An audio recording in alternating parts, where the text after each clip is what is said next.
Thank you, Madam Chair, and thank all of you for being here. Ms. Tyne, let me start with you, if I could. You're the Inspector General of the Department of Education. How many investigations do you conduct on FSA? We do a number of investigations related to the programs and operations of FSA, but as far as FSA employees, not that many. Okay, I'm more concerned about the operations than I am. I don't have the numbers, and I can get back to you on specifics, but it's a good part. We do annually about 250 to 300 investigations we have open. I imagine probably over half of those relate to FSA programs and operations. That's my guess, and I will be happy to give you specific numbers later. Okay, it's my understanding that there are 4 different areas that FSA is obligated to. Do you know if they're meeting their obligations in those 4 areas that are outlined in the statutes?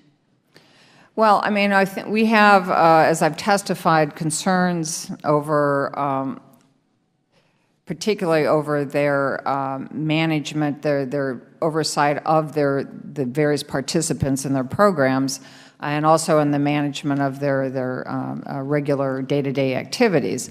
As far as the program participants, where we see our greatest risk of fraud, one of the areas we've highlighted in the last few years is our still growing problem of fraud rings. These are fake students who prey upon our distance education programs, and particularly in our low-cost community colleges, pretending to be students signing up for classes and getting disbursements of federal student aid.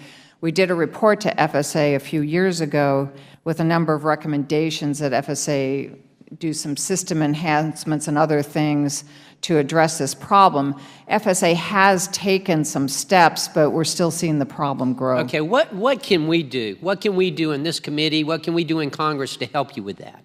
I think one of the areas that actually is within your all's responsibility, one of the issues that drives the costs are the cost of attendance.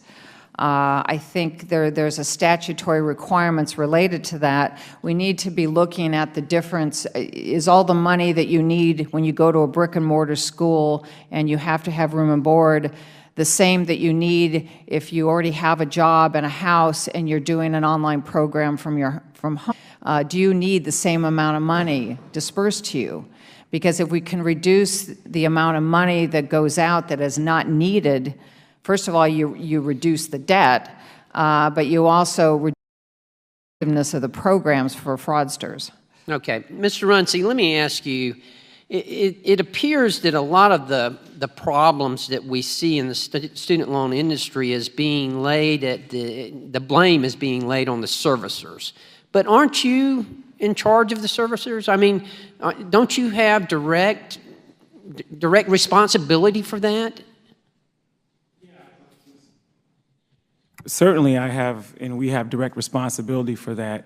But again, what we're talking about are a number of findings and their issues that we continue to address. And we've done, and I think throughout the course of the testimony, I've highlighted some things that we've done to address that. But it seems to me all I'm seeing here is finger pointing. And look, this is a serious problem. Now, unlike my colleague, I'm not a millennial, but I'm an employer, and I see students coming out. I'm a pharmacist, and I see pharmacy students coming out with $150,000, $200,000 in student debt. And I see them coming out, and they tell me, well, my goal is to have it paid off in 6 years. 6 years. And that's good if they can do that. But can you imagine? I mean, what are we doing? What are we doing to help with this situation? Well, Congressman Carter, I think the overall statutory environment, there are statutory limits, and some of those limits are high.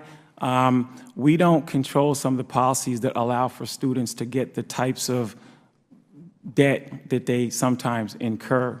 What we've tried to do is, through GE, CDRs, and other accountability metrics, make sure that institutions don't prey upon students by loading them up with debt with no ability to get a job that could manage those debts. And I understand that, but I'm a little bit frustrated by the finger pointing here, I'll tell you. Ultimately, the responsibility lies with you guys, and you have to make sure that the servicers are doing their part. Absolutely. Thank you, Madam Chair. I yield back.